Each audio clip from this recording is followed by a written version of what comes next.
साथ में और बर्दाश्त नहीं कर। जितनी बर्बाद इसकी लाश हो। उमर ने मुझे मारा है। तुम जैसी खुदसर और बदतमीज लड़की के साथ। प्लीज जल्दी आ जाए। तुम मुसलसल बदतमीजी कर रहे हो मेरे साथ में और अपनी फैमिली की नहीं हुई कि तानिया ने भागकर मेरी क्या होगी? तुम छुपकर मुसलसल शादी कर ली। बचने नहीं चाहिए क्या हाथ उठाया उसने तुम पे? लड़की के साथ यही होना चाहिए। मेरा तुम्हारे साथ कोई वास्ता नहीं होगी। बचने नहीं जितनी ही बर्बादी गुजर रही इसके चेहरे पे देखिए। तानिया घर छोड़कर उमैर से शादी तो कर लेती है, लेकिन उसे क्या मालूम था कि जिस शख्स के लिए वो अपनी पूरी फैमिली को छोड़ रही है वही शख्स उसकी ज़िंदगी अजीरन कर देगा। उमैर मुसलसल तानिया के साथ बदतमीज़ी करता है, उसे ताना देता है कि जब तुम अपनी फैमिली की नहीं हो सकी तो मेरी क्या होगी।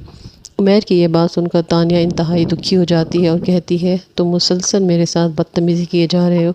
मैं अब तक ये सब बर्दाश्त कर रही हूँ, लेकिन अब मुझसे मज़ीद बर्दाश्त नहीं होता।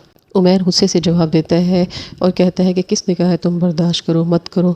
उसके बाद उमैर तानिया पर हाथ उठाता है, उसे शदीद तशद्दुद का निशाना बनाता है। तानिया बेबसी से रोती रहती है, लेकिन वो वापस अपने घर भी नहीं जा सकती क्योंकि उसने खुद सब रिश्ते तोड़कर उमैर के साथ निकाह किया था। आखिरकार तानिया शाहनवाज़ को फ़ोन करके मदद मांगती है और कहती है कि उमैर ने मुझे बहुत मारा है, आप जल्दी से यहाँ आ जाओ। शाहनवाज़ बज़ाहिर हैरत और गुस्से का ड्रामा करते हुए कहता है, क्या उसने तुम्हारे ऊपर हाथ उठाया? ठीक है मैं भी आता हूँ। लेकिन हकीकत में शाहनवाज़ दिल ही दिल में तानिया की बर्बादी देखकर खुश हो रहा होता है। उसने जो खेल शुरू किया था अब वो अपने अंजाम की तरफ बढ़ रहा था। उमैर के जुल्म से तंग आकर तानिया घर से भाग जाती है और सीधा पुलिस स्टेशन पहुंचती है, जहां वो उमैर के ख़िलाफ़ शिकायत दर्ज करवाती है। पुलिस वाले जब मामले की तफसीलात जानते हैं तो रईस अली को भी पुलिस स्टेशन बुला लेते हैं, लेकिन वहां पहुंचकर रईस अली तानिया का साथ देने के बजाय गुस्से में कहते हैं कि मेरा इस बदतमीज़ और खुदसर लड़की से कोई वास्ता नहीं है। ये जो कुछ उसके साथ हो रहा है उसकी अपनी हरकतों का नतीजा है। मैं इसके साथ कोई ताल्लुक़ नहीं रखना चाहता।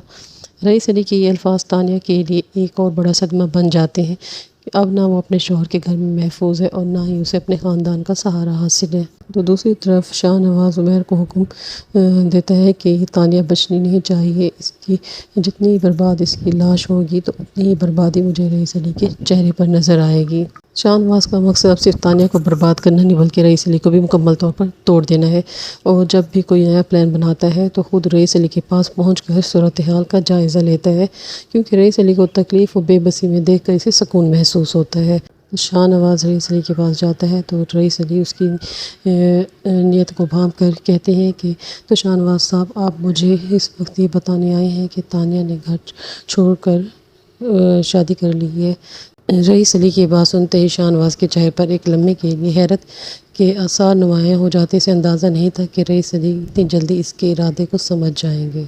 अब देखना ये है कि शाहनवाज़ का ये ख़तरनाक मंसूबा कहाँ तक कामयाब होता है। क्या रईस अली वक्त रहते तानिया को इस साजिश से बचा पाएंगे या नहीं? आपकी क्या राय है? कमेंट में ज़रूर बताएं।